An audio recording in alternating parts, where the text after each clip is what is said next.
If you're interested in attending Catholic worship, come consider the 10 o'clock a.m. Mass at St. Anthony Parish in Allston, Massachusetts. We're located just 4 blocks up from Soldiers Field Road at 43 Holton Street. You can check out our website at stanthonyalston.org. That's stanthonyalston.org. And come to the 10 o'clock Mass and experience our chanted Liturgy of the Eucharist every Sunday. Let us offer our consecration to the Lord. Lord, we offer up to you this day as we continue through this week. We come to you celebrating Saint Benedict on this day as we continue to look through the readings from Hosea. And we ask this through Christ our Lord. Well, Saint Benedict, he's really one of the powerhouses of our church. And he was considered the founder of the monastery way of life. Monasticism. I knew there was a word I was looking for in that, monasticism. So to this day, we have Benedictine monasteries and monasteries of all different types that are rooted in the teaching of Saint Benedict. So I've taught you about Thomas Merton. He was a Cistercian, also known as a Trappist. That's rooted in the teachings of Saint Benedict, but it's a stricter form of living his teaching. And then, of course, you have different forms. There's a type of Benedictine monastery called Subiaco, and I know of 2 of them in the world. There are more than that. One of them is in Abico, New Mexico, and the other one is in Petersham, Massachusetts.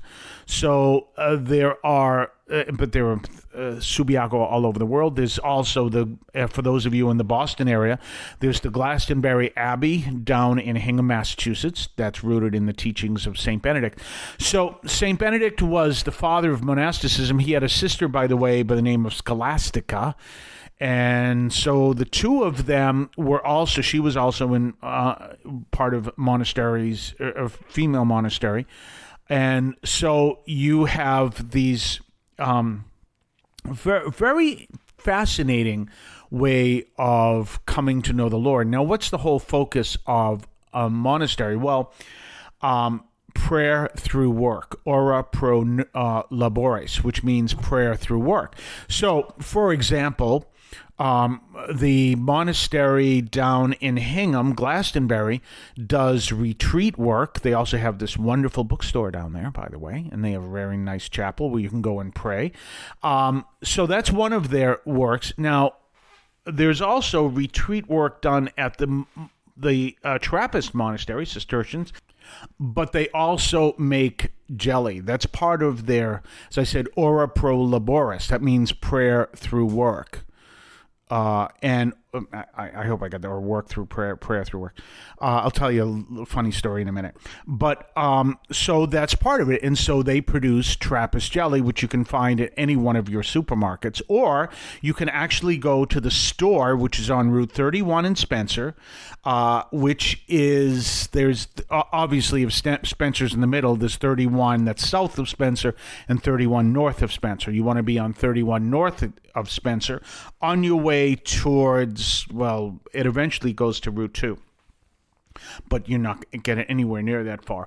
And you'll see Spencer Abbey, and there is St. Joseph Abbey in Spencer. And then you will see the store, and you can buy whole cases of this jelly there. And one of the things that I've done is it's great to buy these and use them as gifts. You know, buy them in November, and then Christmas comes along, and you have a whole bunch of them. Use them as gifts. So anyway, that they also sell books and some of their own, and music, some of their own, and all that. So just know that that's all there. And this all goes all the way back to St. Benedict. Now, I'd tell you a funny story. There's an old joke I learned when I was on retreat, a funny story. Which it's just a joke, but it was, and it's true, the way people can think like that. There is the abbot, and one of the monks went to the abbot and said, Abbot, Father Abbot, may I smoke while I pray? And the abbot's like, no, that's terrible. That's a disgrace. And threw him out of his office. A few minutes later, another monk came to him and said, "Father Abbot, may I pray while I smoke?" What a wonderful idea. Of course you can.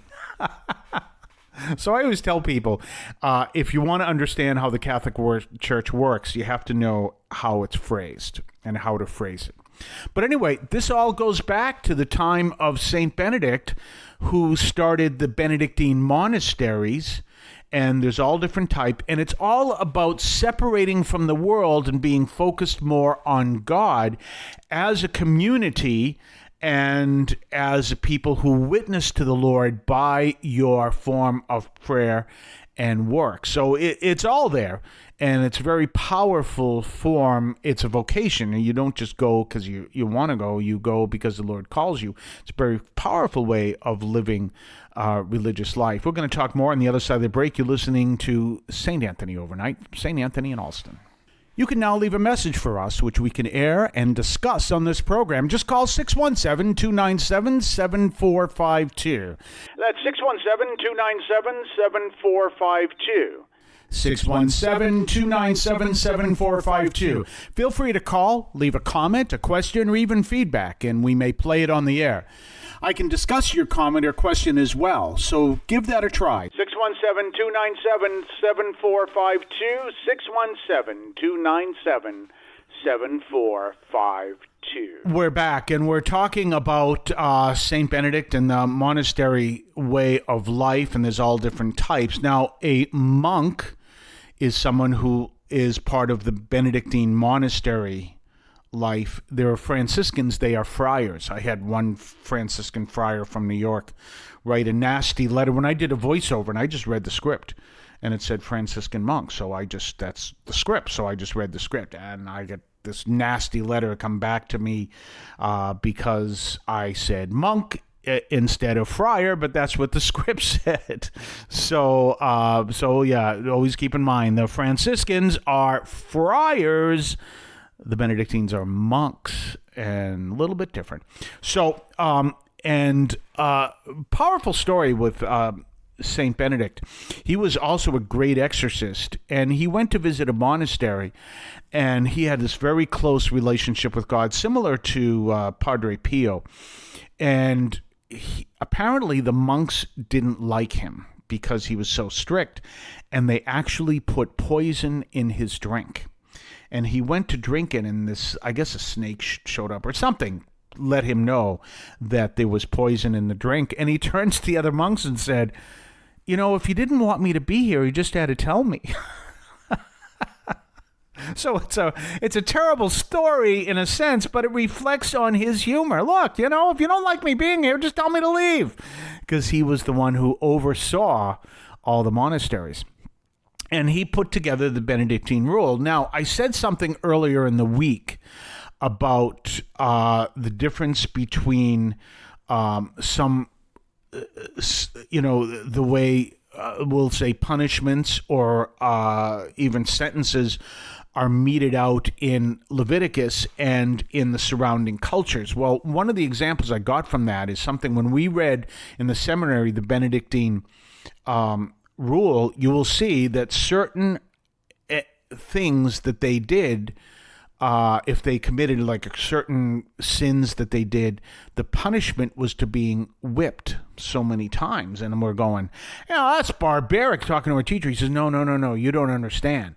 Back in those days, that was considered merciful, because people in other places that weren't part of the mind, whatever, maybe in the civilian world or whatever, would do something even more severe than whipping. So it was considered civil at that time. Obviously, it wouldn't be done today.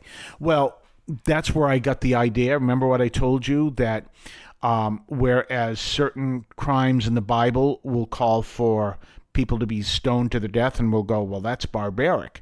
and say, yes, but outside of the Jewish community, the punishment was really severe, being tortured, severely tortured to death.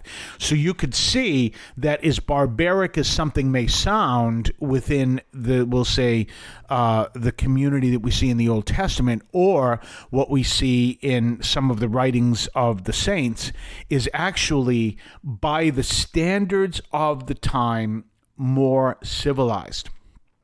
And now we come to our own time and we can look back and say, and even those are considered barbaric, because by the standards of our time, we want to take a path that is more civilized. And you see how that progresses. This is one of the reasons why I'm definitely against, pardon the pun, definitely against the death penalty, because people, well, it's been around for years and the whole bit, and we should have the death penalty, and that's what all these saints, well, yeah, because our understanding of how to respond to certain issues changes over the years, over the centuries, and it becomes more civilized as society becomes more civilized, and that's what Pope John Paul II taught. Now, I want to get into the reading just a little bit. What we're seeing in the reading today is kind of like the father who says, this is going to hurt me more than it's going to hurt you. And that's what the Lord is making it very clear with Israel, that they have rejected him. They have walked down this path. They aren't listening. So he has no other choice but to turn them over to Assyria. And he makes it clear how painful this is for him. He doesn't want to do this. He rejects this if he could, but he can't, because they refuse to listen to him. So you have that same principle of discipline, where the Lord actually does his own discipline for his children because they are walking down the wrong path and they refuse to walk the right path. And we all know what happened.